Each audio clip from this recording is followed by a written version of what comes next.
Hey guys, welcome back to my YouTube channel. In this video, we're gonna go over what TikTok authority means and how Charli D'Amelio used it to blow up. Make sure you guys stick around for the end of the video because I will be sharing with you what you can do to increase your TikTok authority and the things that you need to avoid so that you don't ruin it. For those of you that don't know who I am, my name is Robert Benjamin and I want to help you grow on TikTok. That is exactly why I have the #1 YouTube channel for everything that you could ever think about on TikTok. I've grown to over 560,000 followers on TikTok myself. I've helped thousands of other people grow their TikToks. If you don't believe me, go look up best TikTok hashtags or best time to post on TikTok or how to go viral on TikTok or even TikTok algorithm and tell me who comes up. Before I dive into this video, I did want to thank everybody that signed up for the mentorship program, my private TikTok engagement group, and my recommendations. I really appreciate you guys. It is amazing watching you guys grow and I can't wait to help so many more of you. All right, so let's get right into it. I see the term TikTok authority get thrown around a lot. Now you guys know I audit hundreds of accounts every single day, thousands every single week, and I see a lot of accounts from people with 100 followers to people with over 10 million followers. It's actually starting to get pretty crazy now. I'm having like A-list celebrities and people with over 10 million followers hit me up, and it is insane.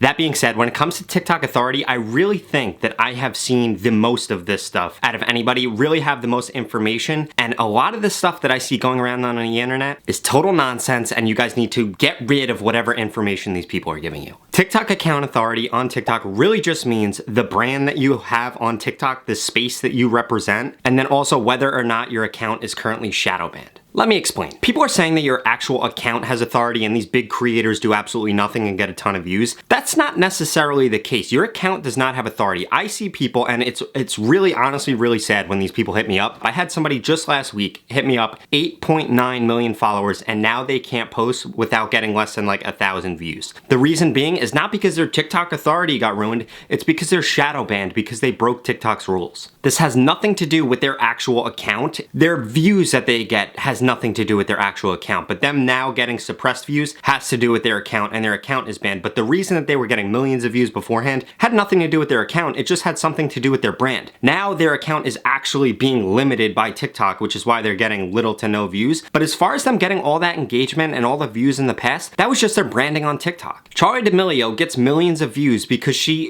pretty much is the face of the TikTok app. She doesn't have to post anything. People see Charli, they automatically double tap, they automatically share it, they automatically do all these things. It's the same thing with a ton of other creators that are on the app. Once Logan Paul came on, he blew up really quickly because people know who he is. They naturally just interact with his stuff. And when everybody and their mom knows who somebody is, well then guess what? They're naturally gonna get more engagement. Their stuff is gonna get pushed out more than some random Joe Schmo in Ohio who nobody knows who they are and they just post random content. They're not even following the trends. Yeah, that's why your stuff isn't getting pushed out. Now, I know everybody's gonna try to dispute me on this and say, nope, it's because blah, blah, blah. Well, how'd she blow up in the first place? She blew up by having one video go viral, which at the end of the day was just luck, and then she continued to do what worked, which was doing trending dancing. You guys have to realize is that she's actually a really good dancer too. All of you guys have a video go viral. I would say 99.99% of people watching this video eventually, if you start following my advice or have in the past had a video go viral, but what you did after that video went viral, you just posted whatever the hell you want. You started posting all of this crazy stuff because you thought that your account had authority now and you were just gonna keep going viral. You didn't continue what you were doing in that viral post. You just kept doing random stuff, and guess what? That's exactly why you have not gone viral since. So let's rephrase that. She got lucky, went viral, and then built a brand around dancing and dancing to trending music. Now that's a huge thing on TikTok. She established herself as an authority by doing a few simple things right. And just like everybody else, you guys need to realize that you're actually giving her authority. Who's the #1 duetted person on TikTok because people think, oh, if I duet this person, my video is gonna get a ton of views? It's Charli. Now think about it. When you duet her stuff, you're sharing her, you're giving her your stamp of approval. So now she's cool to you, she's cool to all of your friends, and she's getting her views anyway. So now she's getting way more views, way more recognition. And if you didn't know who she was, you're gonna say, who's this? Why is everybody duetting this girl? So you guys actually gave her that authority. Her account was not blessed by the TikTok gods and they waved a wand at her and said, you're gonna be it. No, she's actually done a lot of things incredibly right. And you guys are really helping her out by duetting all of her stuff, by engaging with all of her stuff, and by building this brand around her. That being said, I don't think that's a bad thing. I don't think that people should stop doing that because it also helps you out. The same way that anybody else could borrow somebody's clout, you guys are doing that with Charli.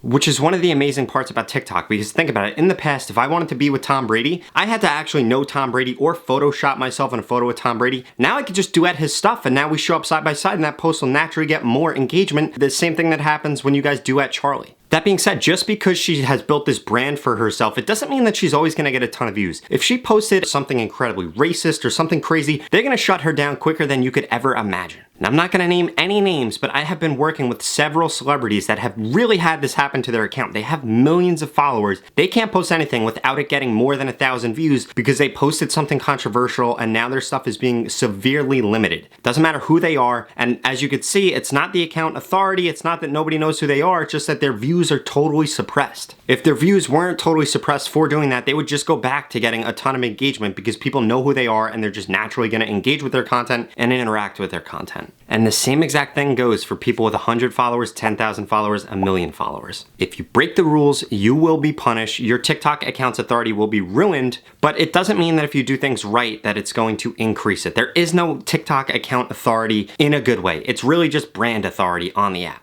The truth of the matter is, if you want to get millions of views on every single post, people need to know what they're getting out of your posts. You need to have a brand and you need to be well known. You do this by doing what I mentioned before and by making your content shareable. When people share your content and you own a space, well, guess what? You're then an authority within that space. Most of you guys probably don't realize this, but before I started to become this TikTok guru guy, I was known as the challenge guy on TikTok. I would have hundreds of people comment on my stuff and say, hey man, tried your new challenge. You're the challenge guy. You're the challenge guy. Even when I first started posting on YouTube, people were posting, hey, it's the challenge guy from TikTok, because I blew up on TikTok by having challenge videos. I challenge you that you can't do this, or Simon Says, or whatever it is. It was a ton of different challenge videos daring TikTok people that they couldn't do things. And I established myself as an authority within that space, and people knew when they came to my account or saw one of my posts, it was gonna be a challenge and they would have to try to defeat it. To make a long story short, if you really want TikTok authority, you need people sharing your stuff, you need to have a branded account, and you need to own a certain space. Now, before I tell you guys exactly how to do that, I did want to share another story. So you guys know that I just stopped working for Gary Vee. Now, I want to tell you how Gary approaches his stuff. This is not directly from his mouth. This is just what I have seen by observing him.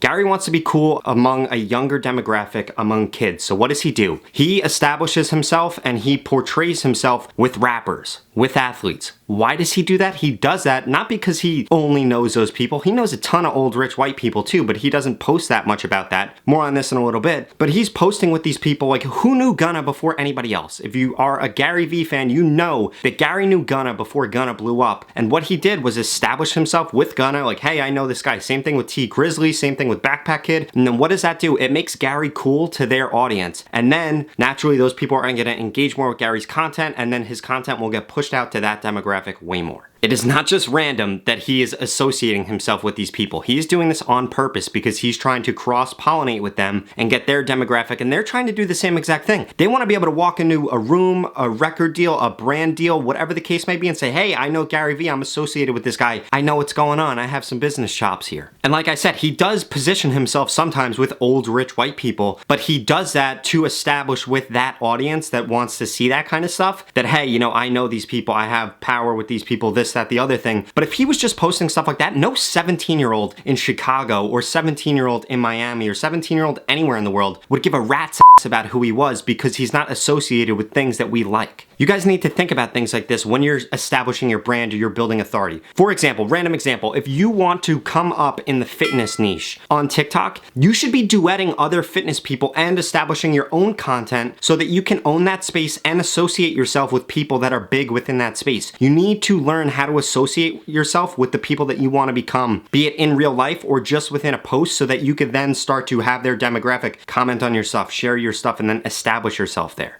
So now that you know what TikTok authority actually is and not what everybody is portraying it to be, let's chat about how you can establish this and how you can increase it. I also want to tell you about the smartest way to approach this. If you want authority on your posts, on your TikTok page, people need to know what to expect from your content. Like I said, everybody has a viral video, but then the first thing that you guys do after you have a viral video is start making totally random videos that have nothing to do with what that viral video was. I blew up on TikTok from posting challenge content. I had, I don't know how many, probably 27 or 28 videos get over 1 million views within the challenge space. I had established myself as a top creator within that space. You guys need to do the same exact thing for your space. You need to tighten it up. You need need to, I don't want to say niche it down, but people need to know what to expect. A couple people that are doing an absolutely amazing job at this, Tyler Jarry, I think that's how you pronounce his name, makes content on TikTok, makes content on Instagram. It's all like dad comedy content. So many people come to me and say, hey, I want to break into the comedy space. That's not good enough. You need to be known for a specific type of comedy. If you're going to see Joe Rogan and you're going to see Dave Chappelle or you're going to see Joey Diaz, you're seeing totally different types of comedy. You guys need to hone in on what you're actually going to be. The same way Tyler Jarry, I'm sure I'm pronouncing his name wrong. Sorry about that. But he built this persona around dad content. You know what you're going to get when you see one of his posts. It's not going to be something random. It's not going to be something totally out of the blue. It's going to be really funny and really honed in for what he does. Another person that does this absolutely amazing is Robert Frank 615. He's the guy with the beard. He yells and screams. He's on Instagram, Facebook. I think he has a really good chance of blowing up on TikTok. He's just got to find where he fits within the TikTok ecosystem. That's another story, but besides the point, he's doing an absolutely amazing job as establishing himself. Like when you look at his posts, you know what you're going to get at him. He's going to be yelling. He's going to be screaming. He's going to be controversial. He's going to be saying crazy stuff. You know what to expect out of that. Nobody wants to hear this, but your guys' president,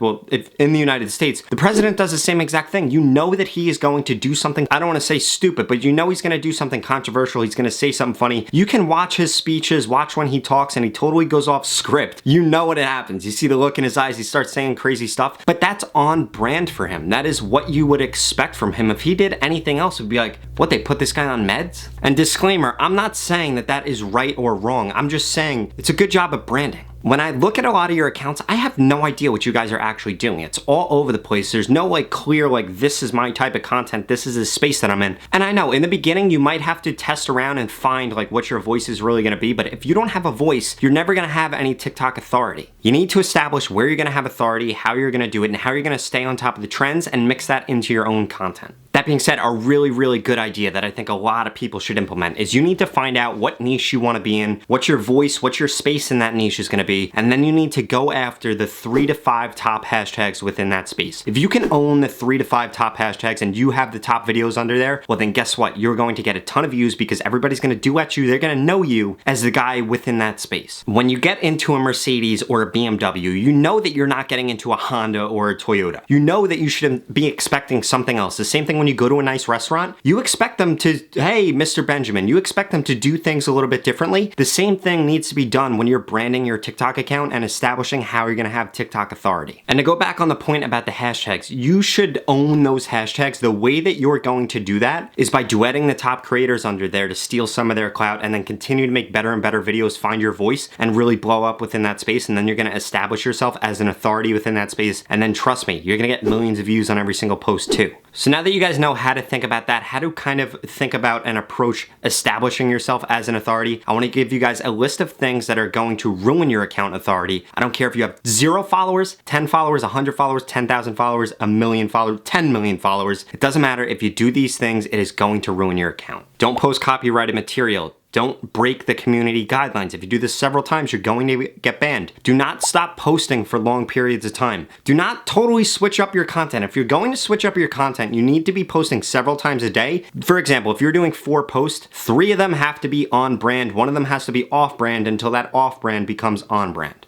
Can't just wake up one morning and decide you're gonna do something totally different and not expect to see a decrease in views. The final thing that you need to avoid at all costs, and this has been happening way more, is getting banned from TikTok Live. If you get banned from TikTok Live, odds are they're going to severely suppress your views. This has happened to so many of my mentors' clients. I help them grow over 10,000 followers, over 100,000 followers now, and they do something crazy on live. I don't know why, and then guess what happens? Their account gets banned, their views get suppressed, and there's nothing we could do about that. Like, I hate to say it, like you're forced to restart and you have to do these things again. Of course, you're gonna grow way faster now that you know what you're doing and you've kind of established what to do on TikTok, but it sucks to have to restart over something that you could have totally avoided. And now that you know this information, you have no excuse for doing these things. Gotta be totally honest, I think this might have been the most thoughtful and informative video that I've given you guys from like a really high level perspective and how to break that down and break it down as like what other creators are doing. Because this is the way that you guys need to be thinking about your accounts in the long term, in the short term. Yeah, you gotta know the nuances and everything else that I talk about in all my other videos, but this should give you guys a really good view of how to like fully look at the picture of like, oh, this is why they do that, or oh, this is why they don't do that. For those of you guys that are unhappy about your growth, you guys wanna grow more, you you want my personalized advice, whatever the case is, I do have a private TikTok engagement group, my advanced recommendations package, a shadow ban check if you think you're shadow banned, and my mentorship program. I'm gonna link out to that in the description below. If you're not interested in any of that stuff, I don't mind at all. All of my content is available for free on YouTube forever. I am never gonna stop posting on YouTube. I'm never gonna start withholding information or things like that. It's just, if you want that personalized touch, well then guess what? Sorry, but you're gonna have to pay for it. That being said, I do link out to my TikTok playlist in the description below. Thank you guys so much for watching. If you have never heard of me before, make sure you guys subscribe, give this video a thumbs up. Honestly, give this video a thumbs up anyway. And if you have heard of me and you've been watching several of my videos and you're not subscribed yet, what the hell's going on? Come on, subscribe.